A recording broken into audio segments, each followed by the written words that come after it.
Okay, good morning everyone. So today we're gonna have the meeting about reviewing a proposal of 600,000 investment in the advanced CNC machine center for our precision component division. So our goal today is to determine how to secure our future manufacturing capacity and quality metrics without exposing our business to blind capital risk. So let us look at what triggered this proposal. Okay, our core problem is on the factory floor. We are actually running a 11 years old machine that consists of 24 hours of emergency downtime every single month. So this leads to a persistent 16% component scrap rate and a direct financial bleed of exactly 65,000 in annual operational losses. So we cannot survive with this setup. So this actually brings me to my strategic stance as a CEO. So we must invest this to replace this failing machine, but we refuse to accept unmitigated financial exposure. So I will only authorize this purchase if our executive team establishes ironclad safety net for our cash flow, factory output, and workforce. So now I pass the floor to Yong to present our market realities. Okay, thank you, CEO. On the commercial side, the high precision market is growing rapidly at 9.5% annually. However, we are trapped in a client catch-22. Our key client demands zero defect samples run before signing new 3-year agreements because we lack the modern 5-axis machinery to make those samples. We currently hold zero signed forward contracts to guarantee future machine utilization. Okay, so looking at our internal operations, we are managing 3 major human and sustainability friction points. Floor rumors regarding automation have triggered a 12% spike in medical leave due to anxiety. Operationally, the new high velocity sprinters hit a dangerous 92 dB noise hazard level, and the machine draws a 28% increase in hourly electrical power.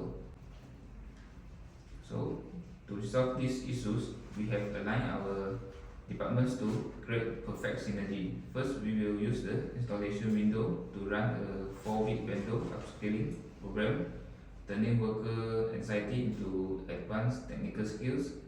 Second, we will mandate ear protection and acoustic curtains for the 92 dB hazard. Third, we will strictly enforce off-peak machine scheduling to mitigate the 28% power surge and protect our 380,000 annual fixed cost structures. I will now hand over to Brian to explain how this impacts our capital. Thank you, Yong. From a financial perspective, my individual stand is conditional approval.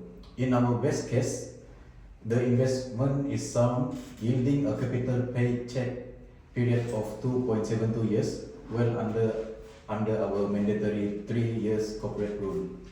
However, the pessimistic scenario is highly dangerous. If market demands drop, our break-even point rises up to 6,909 units, which exceeds our maximum pessimistic demand of 4,800 units and threatens the capital erosion. To protect our liquidity against Yonggi contract risk, my concrete plan is to lock a 150,000 ringgit cash buffer from our existing operational reserve. To protect this company, we have codified our collective strategies into 4 mandatory operational conditions before funds are released.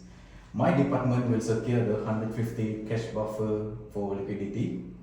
HAIQAL will complete a 20% pre-shutdown inventory build-up. Yonggi will execute the 4-week vendor upscaling program to address the 12% FTZ. We will enforce off-peak scheduling to balance the 28% power jump. I will now hand the floor to HAIQAL. Okay, thank you, Brian.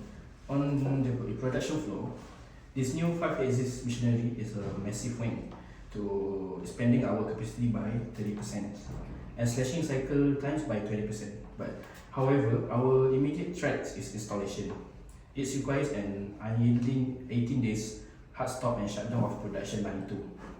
My production stand is conditional approved to protect buying cash flow targets and assure that we do not default on existing client.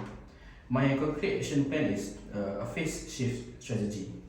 We will run strategy over time ahead of schedule to build a 20% pre-shutdown inventory buffers, keeping our supply chains fully active while the line 2 is frozen. But the decision is on our CEO's hand. Okay. On behalf of the operational team, in conclusion, this comprehensive blueprint bridges the gaps between legacy asset failures and modern automation. Because we have engineered explicit safety protocols to protect our cash flow, plan throughout, and human capital, we recommend that the board accept this project under our conditional framework. We now open floor to the board of directors. Okay, now I think I can